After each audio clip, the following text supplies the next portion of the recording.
On se retrouve ce soir dans le livre d'Ésaïe, au chapitre 1er. La dernière fois, on avait vu les 9 premiers versets. Et dans ces 9 premiers versets, on avait entendu 2 cris du cœur de Dieu par rapport à son peuple, au peuple d'Israël. D'abord, ce cri du cœur, mon peuple m'a abandonné, ce peuple pour qui j'ai tant fait, à qui j'ai tout donné, ce peuple m'a abandonné. Et puis un deuxième cri du cœur, mais qu'est-ce que je pourrais bien faire de plus pour le corriger? Je suis fatigué de le corriger et je ne trouve plus d'autres moyens pour le faire.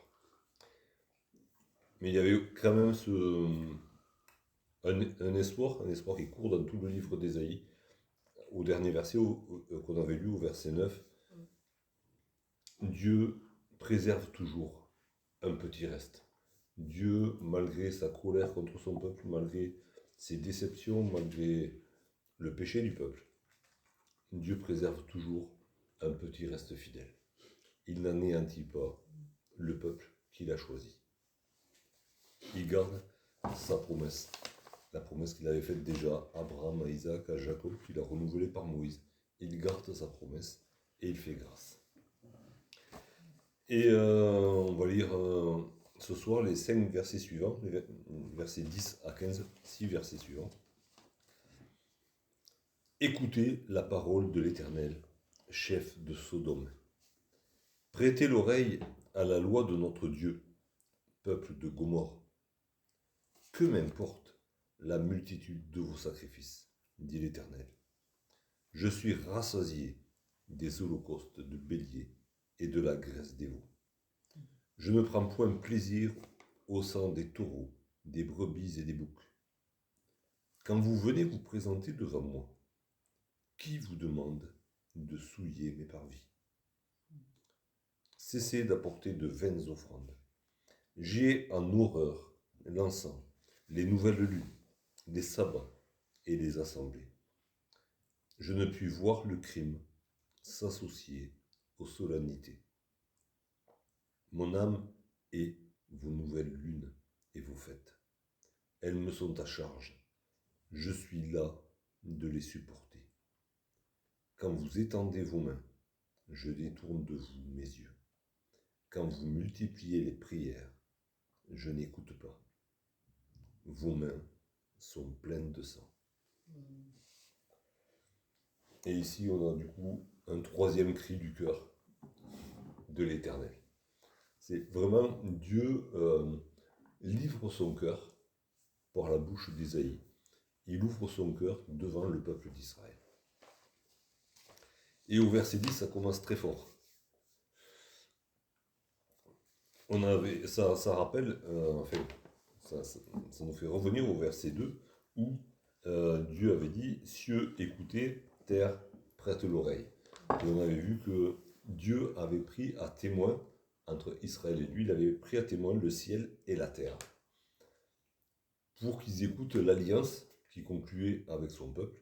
Et du coup, il les reconvoque au verset 2 pour dire, voilà, le peuple a rompu l'alliance.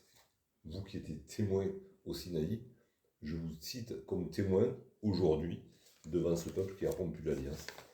Et c'était cieux, écoutez, terre, prête l'oreille. Et ici, écoutez la parole de l'Éternel. Et à qui est-ce qu'il s'adresse? Au chef de Sodome. Prête l'oreille, peuple de Gomorrhe. Il ne dit pas écoutez la parole de l'Éternel, peuple d'Israël. Il ne dit pas prêtez l'oreille, chef d'Israël ou chef de Juda.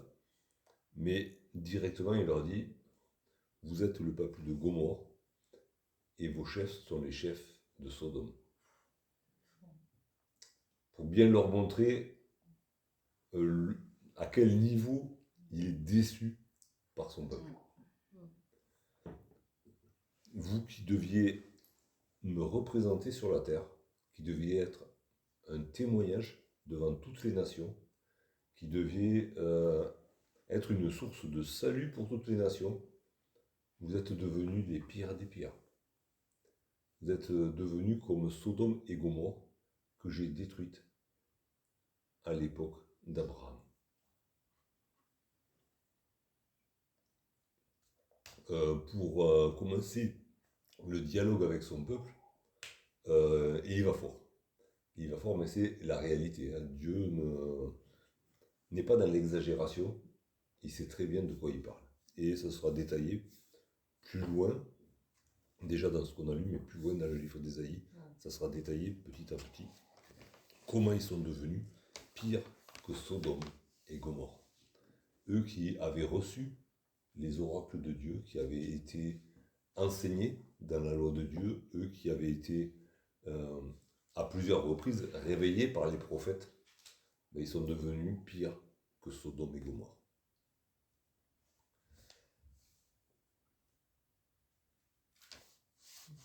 Et ensuite, tu leur expliques pourquoi. Hein. Dieu ne jette pas des insultes à la tête des gens. Quand il dit quelque chose, c'est justifié et il l'explique. Il leur dit que m'importe la multitude de vos sacrifices. Alors il y a une multitude de sacrifices, hein, et ils seront détaillés dans tout ce verset-là. Mais c'est comme si Dieu disait, mais pourquoi est-ce que vous m'apportez tous ces sacrifices? Alors lui, il a la réponse, Dieu, hein, mais il interroge son peuple. Est-ce que vous savez pourquoi vous faites ça? Est-ce qu'il y a une raison valable pour que vous apportiez tous ces sacrifices? Comment justifier? Oui, mais voilà, est-ce que vous savez ce que vous faites? Pourquoi vous le faites? Et il poursuit en disant, je suis rassasié des holocaustes de béliers et de la graisse des veaux. Alors rassasié, c'est vraiment rassasié. C'est-à-dire que j'en ai mangé jusqu'à... J'ai vraiment plus envie de vos trucs là. Et à la limite, je suis à la limite, je suis dégoûté. Hein, à force d'en recevoir, mais je suis dégoûté, je suis gavé de vos sacrifices.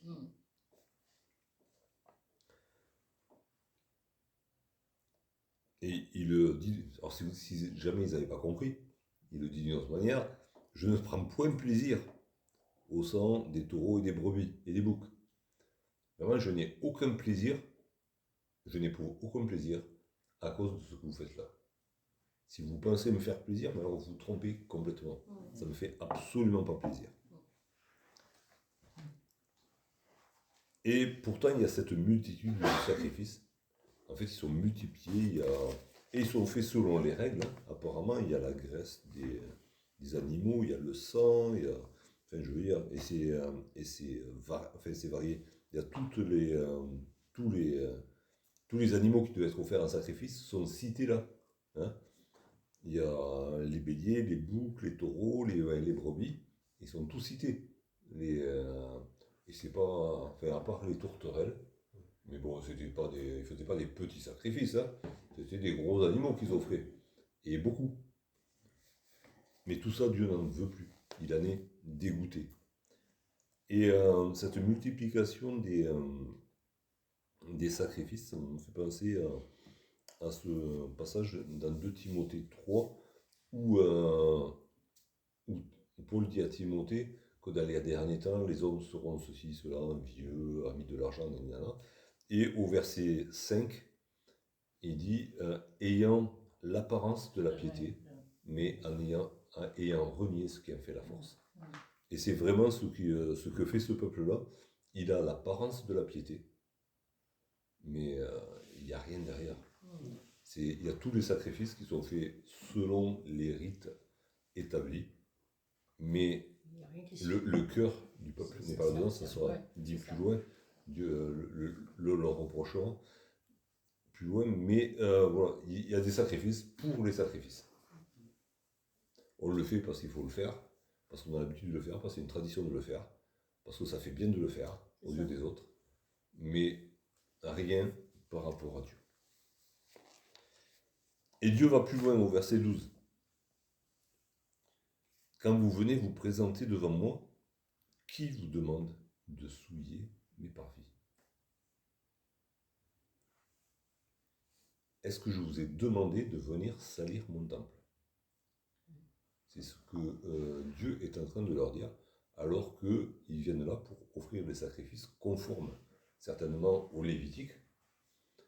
Et Dieu leur dit, mais quand vous venez, vous salissez mon temple, vous profanez mon temple. Est-ce que je vous ai demandé de venir profaner mon temple?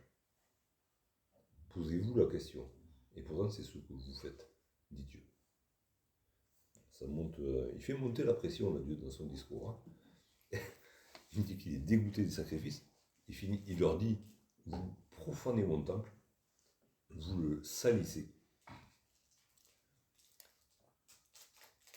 Et du coup, il leur dit stop. Au verset 13, il dit, cessez d'apporter de vaines offrandes. Arrêtez.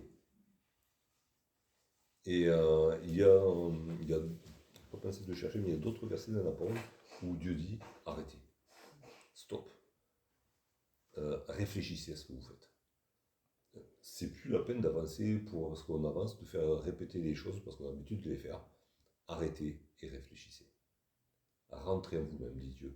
Aussi, c'est une autre manière de dire stop. Cessez d'apporter de vaines offrandes. Et pourtant, ces offrandes-là, elles étaient offertes dans les règles du Lévitique. Hein. Extérieurement, il n'y avait rien à reprocher, certainement. Hein. Ils n'allaient pas offrir des animaux impurs, ils offraient les animaux qu'il fallait.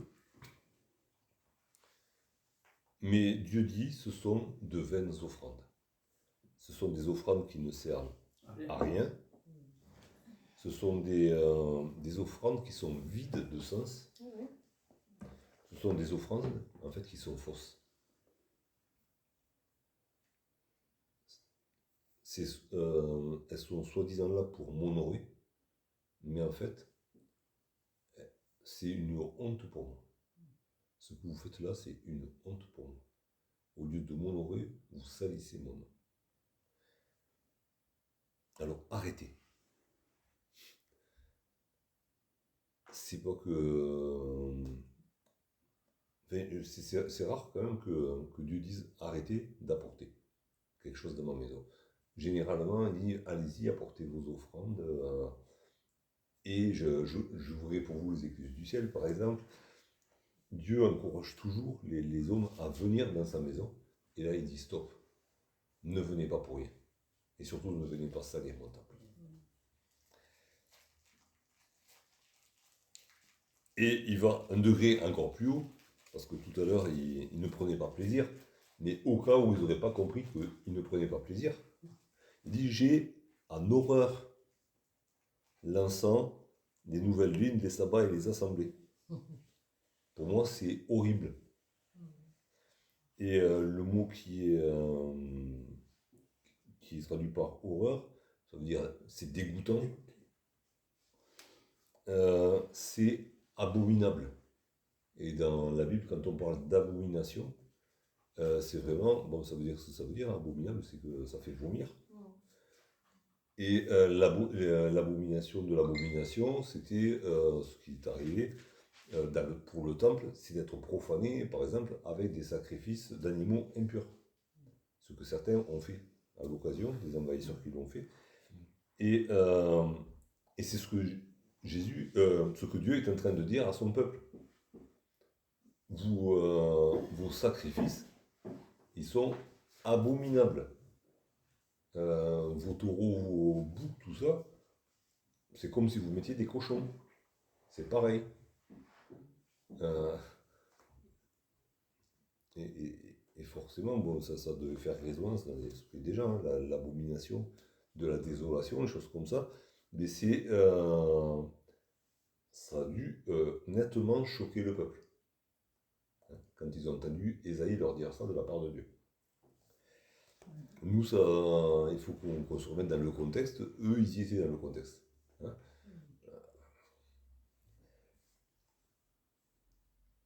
Et il explique pourquoi c'est une abomination. Je ne puis voir le crime s'associer aux solennités. Il leur dit, vous êtes des criminels. Vous êtes des criminels et vous venez me célébrer. Je suis soi-disant honoré par des criminels. rappelle un petit peu ce que Jésus a reproché quand il est entré dans le temple. Ma maison sera une maison de prière pour tous les peuples, mais vous en avez fait une caverne de voleurs. Mais il leur dit, vous êtes des criminels, et du coup, c'est à cause de ça que j'ai horreur de ce que vous m'offrez. Vous osez venir avec vos crimes, soi-disant pour m'honorer. Il y va de plus en plus fort. Hein. Mais c'est aussi la grâce de Dieu qui gradue, les reproches sont gradués. Ils n'entendent rien, ils se bouchent les oreilles. Hein. C'est pour ça qu'ils montent le ton de plus en plus, peut-être bien. Et on dit, vos fêtes, elles me sont à charge. Une fête, c'est quelque chose de joyeux. Dieu voulait que pendant les fêtes qui lui étaient dédiées, le peuple se réjouisse et fasse des festins autour du temple. Ben, ces fêtes sont devenues quelque chose de lourd pour Dieu. Elles me sont à charge. Comme si on imagine Dieu le Tout-Puissant, qui soutient toute sa parole toute puissante.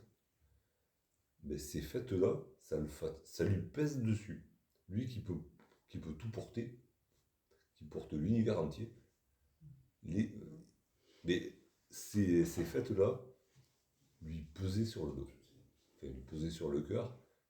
Mais c'était un poids pour lui qui est le Tout-Puissant.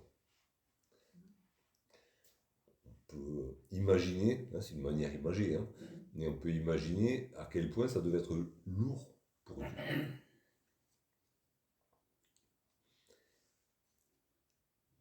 Et je suis là de les supporter. Vous avez réussi à me fatiguer. Lui qui est inépuisable en ressources, lui qui redonne de la force à celui qui est fatigué, mais il a été fatigué par ce peuple. Il faut le faire quand même. Arriver à fatiguer Dieu qui est le Tout-Puissant. Mais ils l'ont fait, ils ont réussi.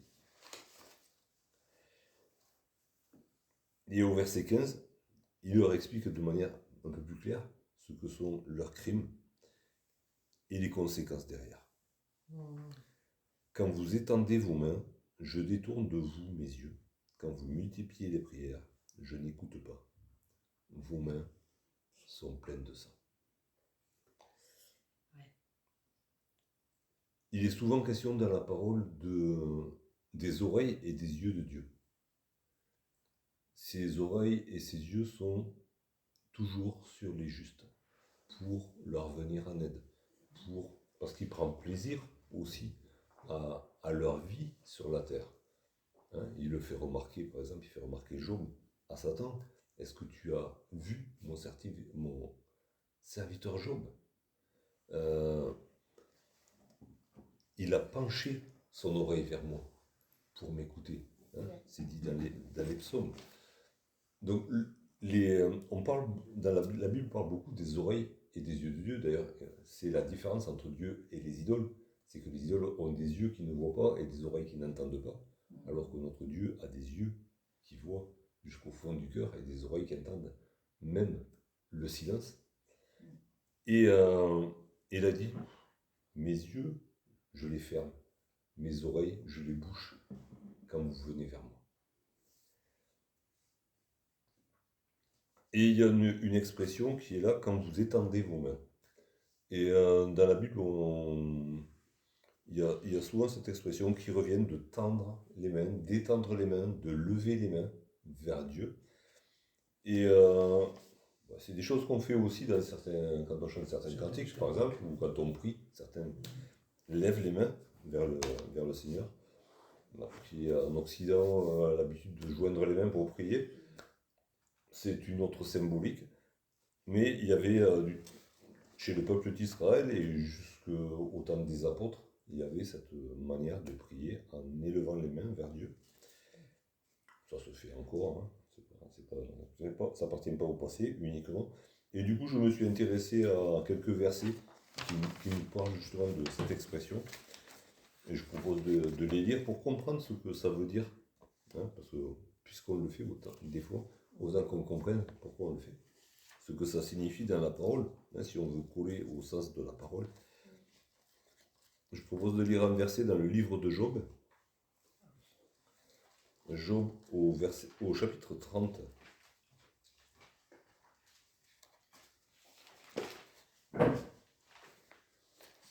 Le verset 24.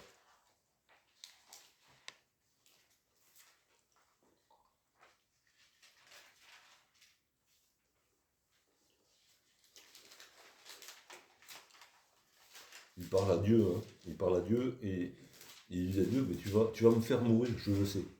Je sais que tu me mènes vers la mort. Et il dit au verset 24, mais celui qui va périr, n'étend-il pas les mains? Celui qui est dans le malheur, n'implore-t-il pas du secours? Et du coup, ça nous éclaire sur un des sens d'étendre les mains vers Dieu. Alors c'est dans la prière de la foi, mais une prière pour appeler au secours. Et c'est un des sens d'étendre les mains vers Dieu, c'est de l'appeler au secours, avec la foi qu'il va répondre.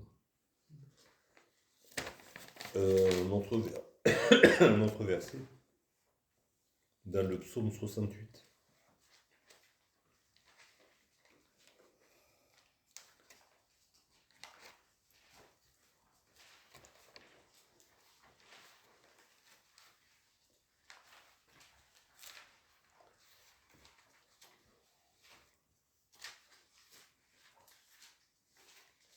Au psaume 68, le verset 32.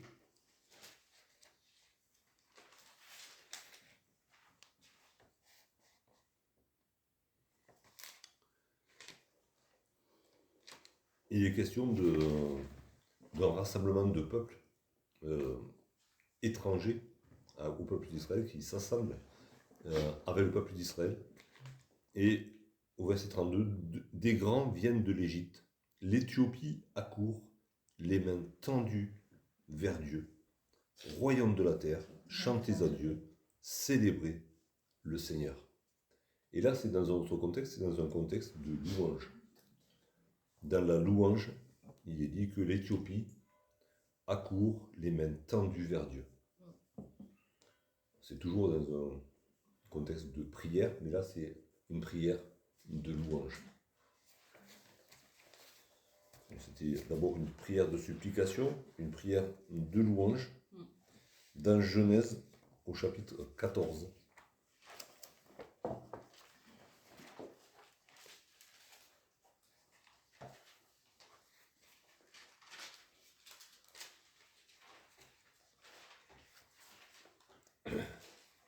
Le verset 22.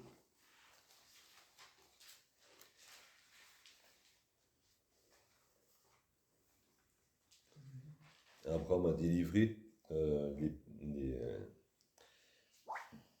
les prisonniers des villes de Sodome et Gomorrhe. Et le roi de Sodome veut donner le butin à Abraham pour le remercier. Abraham répondit au roi de Sodome, je lève la main vers l'Éternel, le Dieu très haut, maître du ciel et de la terre. Je ne prendrai rien du tout de ce qui est à toi, pas même un fil ni un cordon de soulier. Et là, Abraham reconnaît sur lui l'autorité de Dieu. Il lève la main vers Dieu parce qu'il est sous l'autorité de Dieu et il prend Dieu à témoin de sa décision. Parce que je suis sous l'autorité de Dieu, je ne toucherai à rien de ce qui appartient au roi de Sodome.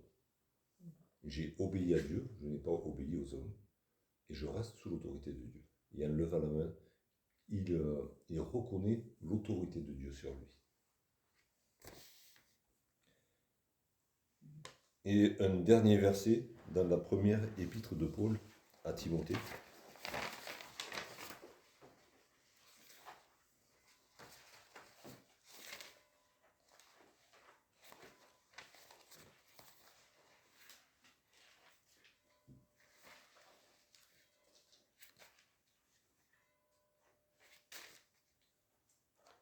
Un Timothée au chapitre 2,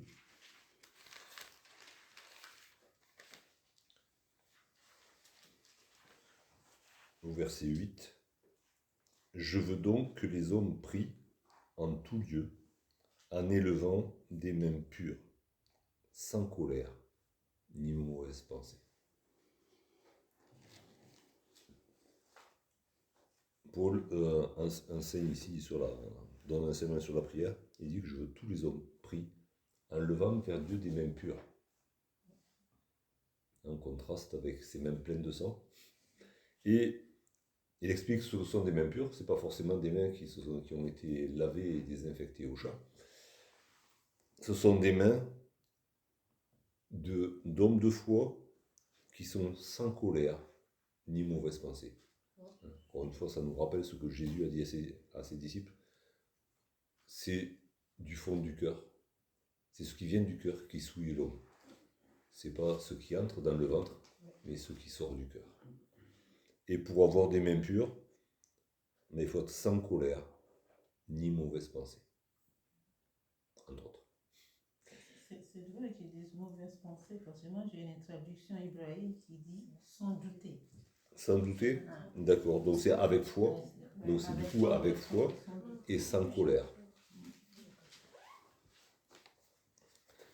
Et ça, avec foi, donc du coup ça nous ramène à cette prière de supplication dont parlait Job, hein, celui qui est malheureux, il tend les mains vers Dieu. Parce qu'il croit que Dieu va l'exaucer, va venir à son secours. Et du coup, voilà, on a ces trois sens, hein, pour étendre les mains. Étendre les mains dans la foi, en entendant le secours de Dieu. Étendre les mains dans la louange, pour offrir notre louange à Dieu. Étendre les mains pour reconnaître l'autorité de Dieu sur nous. Mais pas n'importe quelle main. Alors, je ne dis pas la droite ou la gauche, hein. On peut étendre les deux. Mais des mains pures. Et les mains pures appartiennent à quelqu'un qui a le cœur pur. Devant Dieu. Et c'est ce que Dieu voulait. Dieu avait dit, on l'a lu à plusieurs reprises dans le livre des Lévitique, quand on y était, vous serez saints, car je suis saint. Et du coup, Dieu leur dit, vos mains sont pleines de sang. Alors, il n'y avait pas que des assassins à Jérusalem, d'accord? Mais il y en avait. Il y avait du sang innocent qui avait été répandu. Et quand on voit l'enseignement de Jésus dans le sermon sur la montagne, il ne s'agit pas, pour avoir du sang sur les mains, c'est pas juste en assassinant quelqu'un qu'on a du sang sur les mains. Quand on traite son frère d'imbécile, c'est comme si on l'avait déjà tué. Quand on ne prend pas, quand on n'a pas d'égard pour quelqu'un, c'est comme si on l'avait déjà tué. Et c'est ce que Dieu reproche à son peuple. Vos mains sont pleines de sang. Alors c'est le sang que vous avez versé, intentionnellement. C'est peut-être le sang qui vous procure du profit. C'est pas vous qui l'avez versé, mais quelqu'un d'autre l'a fait, et vous y gagnez quand même. Et il sera tout à l'heure, la prochaine fois, question des veuves et des orphelins qui sont spoliés de leurs biens. Ces veuves et ces orphelins qui ne sont pas entendus dans les tribunaux, parce qu'ils n'ont personne pour les défendre. C'est ça. Mais ça, vous en profitez. Vous profitez de la vie des autres. Ou alors, vous êtes conscient qu'il se passe des choses comme ça, mais vous ne dites rien. Vous avez les mains pleines de sang, par lâcheté. Et c'est ce que l'Éternel reproche à son peuple, qu'il appelle le peuple de Sodome et de Gomorrhe. Alors ça devait être violent à entendre, et certainement que plusieurs se sont laissés reprendre, je suppose. Mais si ces choses sont arrivées jusqu'à nous, c'est pour notre instruction. Et on doit se poser la question, quand je me rends dans la maison de l'Éternel, est-ce que ma présence honore l'Éternel? Est-ce que l'Éternel trouve plaisir au fait que j'aille dans sa maison? Et ça, personne ne peut répondre à la place de quelqu'un d'autre. Mais c'est pour ça qu'il y a cette invitation à s'examiner soi-même, à se juger soi-même, avant que Dieu ne nous juge. Et honnêtement, il faut se poser la question. Est-ce que quand je donne, quand je fais une offrande, est-ce que le Seigneur y prend plaisir? Est-ce que le Seigneur est honoré par l'offrande que je fais? Quand je loue le Seigneur, est-ce que il écoute de ses deux oreilles parce que ça fait plaisir à son cœur? Ou est-ce qu'il se bouche les oreilles? Quand je lève les mains, je chante avec des cris de joie, est-ce qu'il a le regard fixé sur notre assemblée? Ou est-ce qu'il détourne les yeux parce que ça le dégoûte et parce qu'il devrait nous corriger sur le champ s'il nous regardait? C'est des questions qu'il faut se poser le dimanche matin et les autres jours de la semaine, mais en particulier le dimanche matin quand on se réunit. Il est bon de prendre un temps pour se poser et réfléchir honnêtement devant Dieu. Seigneur, regarde mon cœur. Et dis-moi les péchés qui sont au fond de mon cœur, pour que je puisse me purifier, que je puisse laver mes mains, et te présenter mon offrande, et te présenter ma louange, et si nécessaire t'appeler au secours aussi, mais que je puisse le faire avec des mains pures. Mais il répond, hein. Donc si on ne veut pas vraiment savoir, il ne faut pas dire. Comment? J'ai dit répondre, si on ne veut pas vraiment savoir, il ne faut pas dire parce qu'il si on ne veut pas savoir, parce que Dieu va nous le dire. Mais c'est ce que il répond vraiment. En fait. Dieu répond vraiment. Et si on ne lui pose pas la question, parce que le peuple ne lui avait pas posé la question, à un moment donné, Dieu le dit quand même, sans qu'on lui pose de questions. Donc n'attendons pas que Dieu nous le dise de manière violente. C'est à nous de nous examiner. C'est à nous de nous juger. Et avant de commencer à offrir un culte à Dieu, on peut commencer par confesser nos péchés. Parce que de toute manière, à moins qu'on les fait juste avant d'arriver, on arrive chargé de péché de toute manière. Nous sommes pécheurs, c'est notre nature. Et malgré tous les efforts que Dieu déploie autour de nous pour nous transformer de gloire en gloire à l'image de Jésus, malgré le fait qu'on essaye aussi, peut-être pas avec assez de persévérance, d'être pur devant Dieu, mais oui, il vaut mieux commencer notre culte en confessant nos péchés. Et ensuite, une fois qu'on a reçu le pardon de Dieu, nos mains sont pures, notre cœur est pur. Et alors, on pourra y aller, on pourra. Mais ça, c'est l'objet de la suite. Ça sera l'objet de la prochaine étude.